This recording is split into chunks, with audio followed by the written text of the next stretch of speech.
भावे सकळा. आता भावे सांगत असो. आता भाव म्हणजे काय अनेक काय आता मी सांगत बसलो भरपूर सांगेल. असो असो ठावे सकळा. तुकोबराया म्हणतात मी तो सांगत असे भावे असो ठावे सकळा. काय ठावे असो. देवते संत देवते संत निमित्त त्या प्रतिमा. देव आणि संत हे कसे आहेत महाराज एकच आहे. तुम्ही म्हणसाल मग संत ओळखायचे कसे. त्याच्यासाठी साधं उदाहरण देऊन जातो.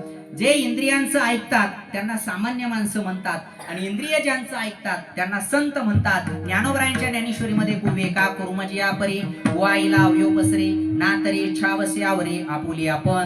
ज्ञानोबराय म्हणतात कासवाला जेव्हा पाहिजे तेव्हा अवयव त्याचे प्रसरण करतो, नको असेल तेव्हा आकुंचन करतो. तसं भगवंतांना आपल्याला डोळे दिले, कान दिले, इंद्रिय हात पाय कान डोळा मुख बोलाया वचन हे सगळं काही दिलेलं आहे. त्याचा वापर आपल्या आयुष्यामध्ये आपल्याला करता आला पाहिजे. तुकाराम महाराज सांगतात देवते संत निमित्त त्या प्रतिमा. म्हणून देवात आणि संतांमध्ये भेदाभेद करू नये.